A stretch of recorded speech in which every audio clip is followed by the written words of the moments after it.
Hi, welcome to ENT911. ഞാൻ നിങ്ങളുടെ സ്വന്തം ENT ഡോക്ടർ. നിങ്ങളുടെ കുട്ടികൾ വായ തുറന്നിട്ടാണോ എപ്പോഴും ഉറങ്ങാറ്? ആൻഡ് രാത്രി ഉറങ്ങുമ്പോൾ അവർ കൂർക്കം വലിക്കാറുണ്ടോ? ആൻഡ് എപ്പോഴും ജലദോഷവും മൂക്കടപ്പും ഒക്കെയാണോ അവർക്ക്? It can be adenoid hypertrophy. അത് ചിലപ്പം അഡിനോയിഡിന്റെ പ്രശ്നമായിരിക്കും. നമ്മളെല്ലാ കുഞ്ഞുങ്ങൾക്കും ഉള്ള ഒരു സംഭവമാണ് ഈ അഡിനോയിഡും ടോൺസിൽസും ഒക്കെ.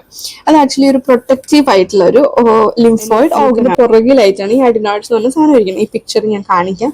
ഈ പിക്ചറിന് മൂക്കിന്റെ പുറകിലിരിക്കുന്ന ഈ റെഡ് കളർ സാധനമാണ് അഡിനോയിഡ്സ്.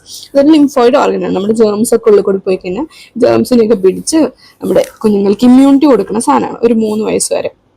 പിന്നെ കുറച്ച് കഴിഞ്ഞാൽ അവർ വേറെ പല ഇമ്മ്യൂൺ സിസ്റ്റം ഒക്കെ ഡെവലപ്പ് ചെയ്ത് കഴിഞ്ഞ് കഴിഞ്ഞാൽ അപ്പൊ ഇതിന്റെ ആവശ്യമില്ല. അപ്പൊ അത് പതിയെ പതിയെ ഈ അഡിനോയിഡ്സ് റിഗ്രസ് ചെയ്ത് ഒരു 12-13 ഒക്കെ ആവുമ്പോൾ അഡോളസൻസ് ഒക്കെ ആവുമ്പോൾ കംപ്ലീറ്റ്ലി അത് പോകും.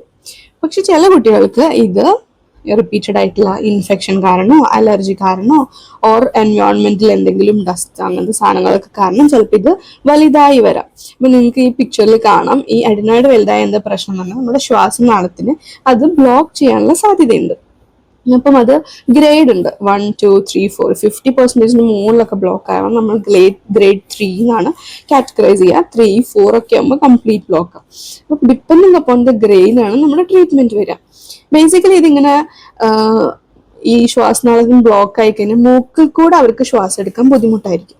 അത് കാരണമാണ് ഈ കുഞ്ഞുങ്ങൾ വായ തുറന്നിട്ട് വായയിലുള്ള കൂടെ ശ്വാസം എടുത്തിട്ട് ഉറങ്ങണം. അങ്ങനെ ഈ മൗത്ത് ബ്രീത്തിങ് ചെയ്യുന്ന കാരണം തന്നെ കുഞ്ഞുങ്ങളുടെ ഷേപ്പ്, ഫേസിന്റെ ഷേപ്പ്, പല്ല് പൊന്തുക, ഈ പിക്ചറിൽ നോക്കി ഇതിനാണ് നമ്മൾ അഡിനോയിഡ് ഫേഷ്യസ് എന്ന് പറയും. കുഞ്ഞുങ്ങളുടെ പല്ല് ഇങ്ങനെ ക്രൗഡഡ് പൊന്തി കട്ടപ്പല്ല് പോലെ വരുന്നു. പിന്നെ അതുപോലെ വായല് പാലറ്റ് കുറച്ചുകൂടെ ആർച്ച്ഡ് ആവണു, ഫേസിന്റെ ഷേപ്പ് മാറും. പിന്നെ അതുപോലെ ഇനി നമ്മുടെ മൂക്ക് അടഞ്ഞിരിക്കും, നമ്മുടെ സൗണ്ട് വ്യത്യാസം വരില്ലേ, അപ്പം അങ്ങനെ സൗണ്ടിന് വ്യത്യാസങ്ങൾ വരും. പിന്നെ അതുപോലെ കോൺസെൻട്രേറ്റ് ചെയ്യാൻ ബുദ്ധിമുട്ടായിരിക്കും. എന്ന് വെച്ചാൽ ബ്രെയിനിലേക്കുള്ള സപ്ലൈയും കുറയും. അപ്പൊ കുഞ്ഞുങ്ങളുടെ IQ സ്കൂളിൽ പോയി കഴിഞ്ഞാൽ അവർക്ക് ഒരു അറ്റൻറ്റീവ്നെസ് ഒക്കെ കുറയും. അപ്പം ഇങ്ങനെയൊക്കെ ഇഷ്യൂസ് ഉണ്ടെങ്കിൽ നിങ്ങൾ എന്തായാലും ഡോക്ടറെ കണ്ട് അഡിനോയിഡിന്റെ പ്രശ്നം കുഞ്ഞിന് ഇല്ല എന്ന് ഉറപ്പുവരുത്തണം. നമ്മൾ എക്സ്റേയും പിന്നെ എൻഡോസ്കോപ്പി ഒക്കെ ചെയ്തിട്ടാണ് യൂഷ്വലി നോക്കാറ്. അപ്പൊ അങ്ങനെ ചെയ്ത് ഈ അഡിനോയിഡിന്റെ ഗ്രേഡിനനുസരിച്ചിട്ടാണ് ട്രീറ്റ്മെന്റ്.